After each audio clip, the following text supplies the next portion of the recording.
Yo, welcome back everybody to a brand new video here on the second channel, and I want to do a video where I kind of highlighted some cool rogue decks right now that have done well in recent online tournaments. Of course, as somebody as me who is a rogue connoisseur, I think it's important to kind of look at some of the cool decks right now from the online tourneys that are doing well. And if you're somebody who wants to build a cool rogue deck that has the performance to back it up, hey man, this could be the video for you. I think I have 7 decks I'm going to be highlighting in today's video. Paradox Rift has really given us a lot of really cool new decks to look at, and I wanted to highlight some of them in today's video. Of course, if y'all are new here to the second channel, make sure to leave a like and subscribe down below if you haven't already. Of course, we actually just hit 9,000 subscribers here on the second channel, so we're actually getting close to 10K now. So, hey man, I want to thank you all once again for all the support here on the second channel and the growth and everything. And maybe we can hit 10K by the end of the year. That's the plan. But yeah, let's get into the video. All right, I'm going to start off here with Sableye, Kramer, and Charizard. Now, for the record, none of these are in any specific order of like a ranking or anything, but I did want to highlight this deck. Now, Sableye, Kramer, and Charizard is a deck that has been kind of around for a while, but never really has been considered the best way to play Lost Box. I know it did get top 8 in Sacramento, so like it has some performances here and there, but it's never really been the most popular way to play the Lost Zone engine. But the Lost Zone Sableye, Kramer, and Charizard deck is actually one of, if not the best performing Lost Box deck in online tourneys right now. Yeah, Turbo Lost Box with like Dragonite and Raikou has kind of taken a step back in favor of this build doing even better. Now, this deck does have some really cool new upgrades with Paradox Rift, and those are really just 2 cards. We got the Counter Catcher in the deck, which is a very strong card to have in the deck, since a lot of the time this deck is attacking with Sableye and Kramer and kind of setting damage up and all that stuff, and you're kind of falling behind a little bit in prizes. And then there's also the Devolution TM. Now, of course, a deck like this might have a bit of a harder time into like Charizard EX when they have Lost Cities and so much HP, and having the Devolution TM just makes it really easy to just win the game by just setting up damage on everything and then just de-evolving everything at once. And when you do have that really heavy-hitting attacker in the Radiant Charizard, you do kind of have a really powerful archetype where you can beat the Evolving EX decks with the Sableye Devolution combo, or you can beat the big EX heavy decks with the Radiant Charizard. So the deck does have a lot of really interesting plays it can make, and I think it is a very strong deck. And the fact that it is now the best performing Lost Zone variant is kind of crazy. Now, obviously, Iron Hands could still be an issue for this deck. I mean, you still are attacking with Kramer and Sableye early on in the game. We do play the Mirage Gate in here, which can accelerate to Charizard a little bit quicker to try to KO the Iron Hands, but overall, the Iron Hands definitely can cause you some issues. That's maybe this deck's biggest weakness. Obviously, you might struggle against the Iron Valiant decks too, but the fact that Sableye, Kramer, and Charizard is the best performing Lost Zone deck is really cool, and I think that it is saying something about where maybe the Lost Zone engines are headed. But I do have another Lost Zone deck I'm going to be featuring in today's video from an online tournament, but I did want to highlight this deck because this is right now the best performing one, crazily enough, so I did want to kind of highlight this deck here. Who doesn't love Cloth? Yeah, Cloth is a deck that is a thing right now. Cloth Electrode is actually doing decent in online tournaments. Now, it hasn't really won any tournaments, but it has gotten a few top cuts, decent placements here and there in top 16. So it is a deck that is seeing quite a bit of play. It is a fun one. It can also attack on the first turn of the game if you go second, thanks to the Cloth and the Electrode and the Brute Bonnet and the Spicy Curry combo. There's a lot of really crazy plays this deck can do early on in the game. It's got really nice typing right now when you're attacking with a fighting Pokemon and a grass Pokemon. Really good against Miraidon decks and Roaring Moon and Charizard. This is obviously a pretty fun deck to play. Now, I don't think Cloth is like the BDIF or anything, but it is a lot of fun to play, and it does beat down on a lot of those big EX-focused decks like Roaring Moon and Miraidon, and even Charizard EX might struggle against this. And just having good type coverage, early turn 1 attacks, 1 prize attackers, really does make this deck very, very powerful. And I did want to highlight Cloth here in today's video because this is most definitely a rogue deck at the very least. Now, this list here is from an online tourney. I did do a video on this deck recently, and I do like my list too. This build here does play Squawkabilly and Luminion. I wasn't a big fan of putting other 2-prizers within the deck because I don't feel like you want to put too many other 2-prizers in the deck, because you're trying to focus solely on the 1 prize attacker that is Cloth, right? You can make it so that you don't have to play Electrode or any 2 prizers down. That's one thing I like about this deck, but some of the online lists right now are playing the Luminion and the Squawkabilly, but I do like Cloth quite a bit. I think Cloth is a lot of fun to play, and if you haven't played this deck already, definitely go give it a try. It's a lot of fun, and being able to like attack on the first turn, and when you're, playing against Miraidon and you just, like, spam Cloth every turn, it's a lot of fun. This is definitely a deck that you definitely got to try out. And it's not a bad rogue deck right now. It really isn't. You hit the right matchups, it's pretty good. All right, I did want to highlight Snorlax here. Now, Snorlax stall, surprisingly enough, is actually just pretty good right now. It's being played quite a bit. It's won an online tournament. It's getting multiple top cuts. I kind of still consider this like a rogue deck. I mean, yes, it's winning a lot of tournaments. Can I consider Snorlax stall like a top tier deck? I don't think I really can, but I do think this is a pretty good deck, and Snorlax Stall is the best it's ever been right now. And I definitely want to say and highlight this deck, because this deck definitely does feel like its moment in the spotlight is right now because of how good it has been doing, which is crazy to see how good the deck has been performing, to be honest, because Snorlax Stall has been a thing that's existed really since its comeback in Pokemon Go, but no one's really been ever to like able to crack it fully and break it. But now that it has cards like Counter Catcher, Erica's Invitation was another upgrade that we just got, it's just been kind of getting even stronger slowly over time, and we're at the point now that this could actually be a legit deck. Now, I'm going to classify it still kind of as like a rogue deck right now, even though it probably is the best rogue deck on today's video, in all honesty. But I'm still going to kind of classify it as a semi-rogue deck, even though maybe it's not really a rogue deck anymore. It's still, in my eyes, kind of a semi-rogue deck, and I wanted to include it in this video. I don't know if I would put this deck in like a top 10 video. Like, when I do my best decks for LAIC video, will this be in the top 10? Honestly, I'm not too sure, but I do think Snorlax Stall is pretty good right now. Now, as somebody who doesn't really like playing against this deck that much, I wouldn't recommend, you know, kind of spam the ladder with it, but it's definitely a deck that if you're somebody who likes to play these kind of control-y archetypes, like if you're somebody who's played other semi-control cards before, like Spite and Venomoth and stuff like that, maybe this deck could be for you. It's definitely an interesting deck. It's very straightforward with what it does. It's not really hard to play or anything. I actually would say this is one of the easier stall control decks that's been, you know, around, so not too hard to play. Just got to know your sequencing with your supporters and your Palpads and your Silenes and stuff, but overall, it's a pretty simple deck. Pretty easy to play. People also don't really know how to play against Stall right now. I think that's one of the things that kind of makes this deck strong, is nobody really knows what they're doing when they're playing against it a lot of the time. You know, in a ladder or a tournament, your opponent may not know what they're doing. Like, obviously, they're going to know, like, oh, I don't want to bench anything that can get trapped, but they might not know how to pilot the matchup correctly or play it well enough. And I think that can honestly, you know, dictate whether or not this deck does well or not. So it's definitely a deck that can catch a lot of people off guard and kind of makes, you know, really praising your opponent not knowing what they're doing, and definitely is a pretty interesting deck right now. And again, while I could say this might not even be considered a rogue deck anymore with how good it's been doing in the tournaments, I still kind of call it a semi-rogue deck. I did want to include it in today's video, and kind of we have to have that discussion. Is Control/Stall finally going to make a comeback now that Snorlax is here? Maybe. Of all the Iron Valiant decks right now that have been doing good in online tournaments, the one that I think has really stuck out to me the most is the Jolteon Iron Valiant deck. Jolteon VMAX used to be a really good card back in the day, and then it fell off pretty quickly, but now it's made a bit of a comeback now that Iron Valiant is here, and this is a really cool deck. This is probably the most rogue of the Iron Valiant decks that exist right now. There's obviously the Entei build and the Rapid Strike Urshifu build, but I wouldn't really consider those two rogue variants. I would probably consider the Jolteon build the rogue deck. Now, Evan Campbell did get top A with this deck, and this deck is actually really, really cool, and I think that it's definitely a unique deck right now, and a deck that we don't really, I mean, it's kind of, it's cool because it's a snipe deck, and we don't really have decks like this in the meta right now, is basically what I'm trying to get at. Jolteon VMAX, of course, does 100 damage to the active, and it, you know, does 100 damage to something on the bench with damage on it. The problem is, Manaphy has always prevented Jolteon from seeing play anymore, because Jolteon used to be good before Manaphy came out. Manaphy came out, and then Jolteon fell off pretty quickly. Now that Iron Valiant is here, Jolteon can maybe work again, because Iron Valiant has no problem just KOing Manaphy. You also have, of course, the Medicham in the deck.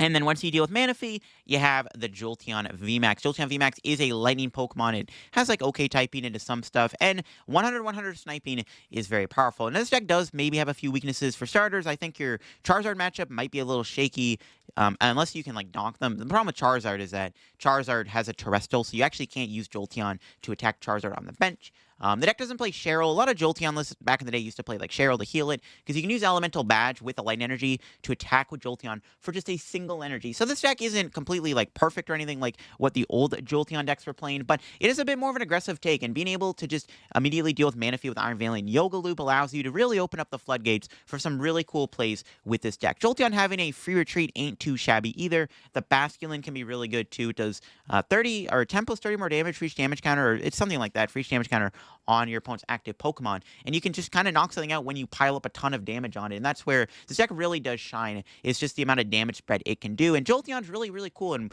against all low HP decks, when, once again, you deal with that Manaphy, Jolteon is going to just rain down on your opponent. This is a really interesting archetype, and hopefully this deck sees more play in the future. It's kind of been falling off a little bit since its kind of debut, but hopefully this Jolteon Unveiling deck can make a name for itself, because this is a really cool deck right now to have in the format, and in my opinion is the coolest way to play Iron Valiant right now. I'm a huge fan of Zoro Box. It's one of my favorite decks to play right now, and I wanted to highlight it because it's finally getting decent placements in online tourneys. In fact, this list here got top 8 in a late night tournament, and I wanted to talk about it. Now, this list is pretty similar to what I've been cooking up with Zoro Box 2, with the Gallade, Curlias, the Scyther in the deck having access to the Basculin, and the energy count looks pretty clean. My list does have a few differences, like I have Aerodactyl in the deck and stuff, but I do think that Zoro Box is a really cool deck right now, and definitely is something that you have to try. Of course, the deck has a lot of different Stage 1 Pokemon that Zoroark can turn into. Some of the big ones, of course, being Scizor, Cleaver, Scovillain. You have that Slowbro in the deck, which can be a really cool checkmate attacker in a lot of matchups, and you can draw cards with Kirlia. You can also refinement away the evolutions to transform with the Kirlia. You do also have access to reversal energy plays when you fall behind with the Scovillain, and you just kind of type check a lot of things. And one thing that this deck does play that you might be looking at is actually the Togetic. And the reason for the Togetic is because Zoroark Box actually can't beat Snorlax Stall, and since Snorlax Stall is really popular right now in the online tourneys, it's maybe time for a Togetic to see play, because what you can do is you can make each player draw 3 cards. So you just sit there and spam Togetic to try to beat the Snorlax deck. So it might actually have to be something you have to consider playing in the Zoro Box decks now. But yeah, this deck is a lot of fun to play. I'm a huge fan of Zoro Box. I really wanted to highlight it. There are a lot of Stage 1 Pokemon in the format that you can play. Some other options, there's Flareon, so you maybe have a better time at a Goldango. You can play Jolteon, which also is pretty good against those lightning-weak Pokemon. There's Raichu, which is something that Zoro Box is usually seen play. There's usually Flapple, but now the decks are playing the Scizor. The Flapple's kind of fallen out of favor, because Scizor is just way better because you can hit for weakness against, like, Shenpao.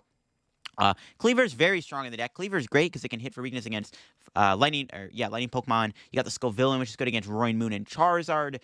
Yeah, the deck's just a lot of fun to play. And I think Zoro Box is finally a deck you can consider playing right now. Now that it has like Jirachi in the format, you don't really lose to Lost Box that much anymore, because you can just go Manaphy Jirachi. While your bench is limited, because I mean Zoro Box does actually need to have a decent bench, because you need to have Curlias in play, a follow-up Zoroark, sometimes even 2 Zoroarks, so that your active can't get they don't KO your active, they can just boss the Zoroark on the bench. So your bench can be a little tight when you have to bench Manaphy and Jirachi, but it does make it easier to beat the Lost Zone variants when you can't get Sableye anymore. And you have cards like Scizor, which are just really good against Lost Box. Like Scizor is one of the best attackers in the Lost Box matchup, and when you can just keep attack with it every turn with a Jirachi in play, it makes it so your Lost Box matchup isn't super losable. And that's really one thing Zoroark was really trying to, get out, was just having a bad Lost Box matchup. But now that there's an answer to it, Zoro Box might finally be time to shine in our current format. I'm excited for this deck, man. I'm a huge fan of it. Hopefully we see more of it going forward. And I wanted to highlight it here because it's doing decent online tourneys, and it's pretty teched out for the format right now.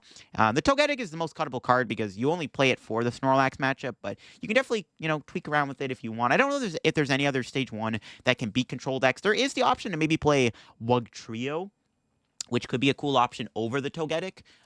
So maybe that could be an option too, Wugtrio over Togetic. But yeah, wanted to provide some Zoro Box action here for today's video because I'm a big fan of this deck right now. I did want to highlight Serena EX because I think Serena EX has potential to be a pretty cool rogue deck in our format. I've been really enjoying playing this card. Of course, I just did a YouTube video on it, and there is a Serena deck here that did do decent in an online tournament recently, and of course, Video Game House did go 6-2 at this deck. Not quite getting top 8, but, still getting a decent placement in the tournament nonetheless. And I did want to highlight their list here because I think Serena Braviary is a really cool combo. Of course, again, I did do a YouTube video on this deck. While our lists are bit different, they have no Bibarel in the deck. I did play Bibarel this build. There's a little bit more, I guess, like turbo-wise. It's got the Mew in the deck to set you up rare candies. You got the Radiant Serena to heal, which is actually kind of funny. I guess, yeah, Serena busted combo right there, yeah. So if you don't know, the idea of the deck is use Serena's first attack for 1 Grass Energy. You can put one of your opponent's Pokemon down to 30 HP remaining. When you combine that with Panic Mask, if you attack a Pokemon that tries to attack Serena, when you have the Panic Mask on, and you attack that Pokemon and leave it to 30 HP, that Pokemon cannot attack the Serena because of Panic Mask's effect. However, what your opponent can do is they can attack with other Pokemon, and then you can use Cheryl to heal your Serena, since your main attack only requires 1 energy. Once you set up 3 2-prizers, or however many Pokemon you want with Serena's attack, you can then come in with the Hisuian Braviary, which for no energy whatsoever does 30 damage to each of your opponent's Pokemon with any damage counters on them. which effectively means you can take like 6 prizes in a single turn. I've done that multiple times with this deck so far while I have played it, and it's been a blast to play. This is definitely a very cool rogue deck, and I think Serena's a little underrated, and I did want to highlight it because it has a decent tournament performance in online tourneys right now, and I did want to highlight it as one of the earlier rogue decks coming out of the Paradox Rift format. Again, the list that, I'm providing here is a bit different than the video I did with the Bibrel and stuff, but it is still a very straightforward deck. I like the path in the deck a lot, too, being able to slow your opponent down while you're trying to set up checkmate with Serena and Braviary and Panic Mask makes for some decent combos. There is also the path to the peak, or sorry, the devolution. I just said path, what am I saying? The devolution, which can also be really cool. It's another like certain win con you can do against evolving decks. It's just set up damage with Serena and maybe even spam damage with Braviary and then kind of use the devolution to de-evolve everything. So that is another win con this deck can try to aim for. But yeah, the Serena deck is really fun to play, and I definitely recommend giving it a try. If you haven't already, you'll a lot of time get games where you can take 6 prizes in a single turn with the Hisuian Braviary. So definitely give the deck a try, and hopefully we see more Serena decks in the future. I know there's also Vanillux, and there might actually have been a Serena Vanillux deck that had a decent placement in online tourney that I maybe could have included in this video. But I'm a bigger fan of like the Braviary Panic Mask build. But hey man, if we see more Serena action, whether it's playing Panic Mask or Vanillux, I'm always down to kind of look at it, and we'll have to see what's going on in the future with Serena. All right, the last rogue deck I wanted to look at in today's video was actually a Roaring Moon Lost Zone deck, which is something that a lot of people were theory crafting, but of course, Roaring Moon just sees more play, kind of by itself than with the Lost Zone engine. But Jose Lopez did get top 8 in online tourney with this deck, and I did want to show off this list because I think it's really cool, and it's a really unique take on Lost Box. Roaring Moon, of course, isn't hard to power up when you have cards like Mirage Gate. You also have access to the Galarian Moltres, which can be a cool backup attacker. I'm a huge fan of Galarian Moltres. I think it's kind of underrated. It's like a mini version of Radiant Charizard, so it's a really cool archetype. The Roaring Moon is obviously very good because you can either attack with it, or you can use the first attack to knock something out, or you can use the second attack to knock something out too. And it's a very big beat stick. And when Lost Box is playing against a deck that has a huge thing in the active that you need to deal with, Roaring Moon has got your back. I think this is a really cool deck, and I think it's something that you can kind of look at going forward is playing Roaring Moon. It's very easy to accelerate energy to Roaring Moon with Mirage Gate. You just attach Dark Energy to it, and then you just Mirage Gate the last 2 energy to it. It's pretty simple. It's a pretty simple card to power up with the Lost Zone engine. I think it's kind of a no-brainer to not try it out. Whether or not this is actually good is up to you to decide. I think this is maybe the highest placing list I found. It did get top 8 in an online tournament, and I did want to show off the list. And maybe this is a deck that could be experimented with going further. Or maybe, it's just being built wrong. Maybe there's room for other attackers. Maybe you can try to re-squeeze in the Raikou again. Or maybe you can try out different attackers in the deck, too, and not just Moltres. I don't know what else you'd really play, because you already have the Sableye Cram, and the Moltres makes sense because you do have the Roaring Moon in the deck. Maybe play Clara in the deck. It would help a little bit, too, I guess. But you can attack with Roaring Moon 3 times over if you can draw well enough. You do have the Super Rod in the deck. You got the Raihan and stuff, so it's not, if you can just chain Roaring Moon every turn, you can definitely Frenzy Gouging a couple times in a match, and when you have Sableye alongside it, you can make some really cool plays. Yeah, Roaring Moon Lost Zone definitely looks like a pretty sick deck, and something that I definitely want to maybe experiment with in the future. So maybe this could be a legit Lost Zone deck, because, yeah, Roaring Moon with the Lost Zone seems to make some sense, and maybe just maybe this could actually be a legit thing. But yeah, I think that'll be it for today's video, looking at 7 different rogue decks in the Paradox Rift meta from online tourneys, and hopefully this video gave you guys some cool decks to maybe consider looking at. What was your favorite rogue deck I looked at in today's video? I'd be interested to hear. Again, Snorlax Stall isn't really a rogue deck right now, but I kind of wanted to highlight it as like a semi-rogue deck for today's video. But yeah, I think the meta is really cool. There's a lot of really cool decks right now. Some cool decks, again, like Zoro Box, are finally seeing play now that like Lost Zone is falling off. And even like Snorlax Stall, which is another deck that I guess did struggle a little bit against Lost Box, is finally seeing play too, because Lost Box is starting to fall off a little bit. But say like Kramer and Charizard is the best way to play Lost Box right now. So I don't know, the meta's looking really cool, and I cannot wait to see what goes down at LEIC, and cannot wait to see what the next week of online tourney results are going to look at. Of course, I'm going to be doing a best decks for LEIC video very, very soon here on the second channel, so make sure you stay tuned for that and all that stuff. And I think that'll be it for me. If y'all enjoyed the video, once again, leave a like. If you're new here to the channel, subscribe down below. Help me on the road to reaching 10,000 subs here on the second channel. And that'll be it. I hope y'all enjoyed the video here, and I will see you all on another video here on the second channel very soon. Bye-bye.